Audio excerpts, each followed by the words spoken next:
This Advent, I've focused on change. The Christmas story is one where the change that we have been looking for is delivered. Mary and Joseph were poster children for the need for change. They would have lived through a tough first century kind of life, long, hard days working, the precarious existence of a pre-industrial working class family. Mary herself was in a lot of danger. It was a very unfair world for women to begin with, and Jesus was an unplanned pregnancy prior to marriage. Giving birth was life-threatening, premarital pregnancy was social suicide, and had Joseph followed through with a divorce, Mary's best option was likely a life of sex work. Meanwhile, the two were forced to travel to Bethlehem. Travel was tough to begin with in those days, but especially 9 months pregnant. And all so the government could count how many people it was in charge of. The first to celebrate Jesus' birth were shepherds, nomadic, strange, probably smelly people, certainly not who you would invite to a polite dinner. And all this happened in Israel. A subjugated people passed back and forth between different empires for, at that point, 600 years. Israel was agitating for change, waiting for someone to come and lead them to independence from the largest empire in history. Everyone in this story was thirsty for change, in need of change. Of course, the irony of the story is that no one was waiting for the change that Jesus brought. His very arrival, quietly born to a humble family, points to this.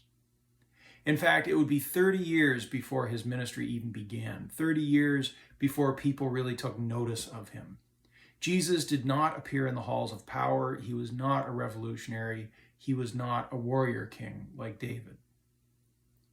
Instead, Jesus taught a radical and dangerous way for vulnerable people to be the change they needed peacefully.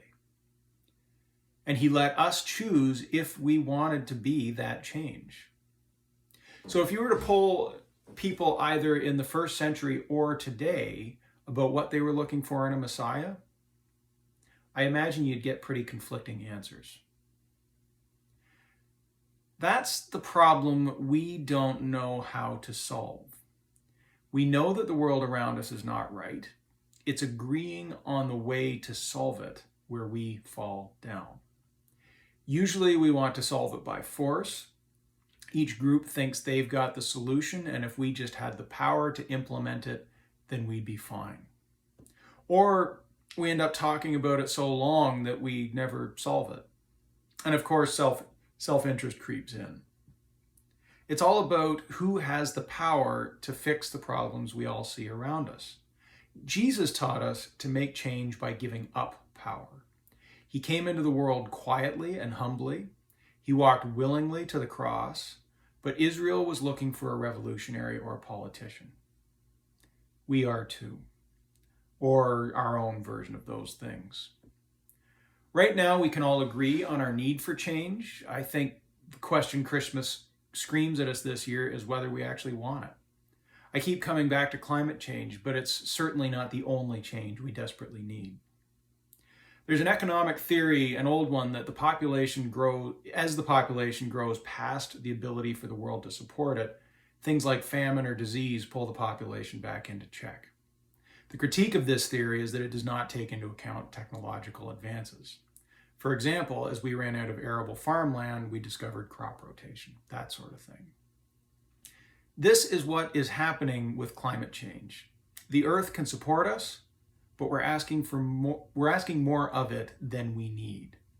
Our population keeps growing, and we're using fossil fuels to support it, releasing hundreds of thousands of years of trapped carbon into the atmosphere over the course of about a century. It's not balanced. As a result, sea levels are rising, weather is becoming more unpredictable, and forests are burning. The virus is caused by climate change, creating an environment where the virus can jump species. It's fed by cheap travel, and it's solved by staying closer to home, a major contributing factor to climate change. The pandemic is creating the change that we have been asking for. The question for us is the same question the Christmas story asks. Do we actually want the change that we're asking for? Just like Israel wanted major change, were they willing to fight the powers that be peacefully in the way that Jesus modeled? Were they willing to follow a leader from humble beginnings who didn't get involved with politics or revolution the way they expected? We could ask the same questions. We don't want climate change, but are we willing to travel less, make our homes more sustainable, buy fewer things? We don't want racism, but who are we willing to call our neighbor? We don't want economic equality, but are we willing to give up what we have for others? We want gender equality, but are we willing to hold men and women to similar standards? I want to focus on Jesus' beginnings on Christmas, not make it too much of an Easter message. But to me, the point of Christmas is that we get a different answer than what we expected. The Christmas story challenges us to come to terms with that. We now have a month ahead of us during the darkest time of the year. Change is happening whether we want it to or not, because it has to. This Christmas is asking us, if this is not the change we were hoping for, why? Amen.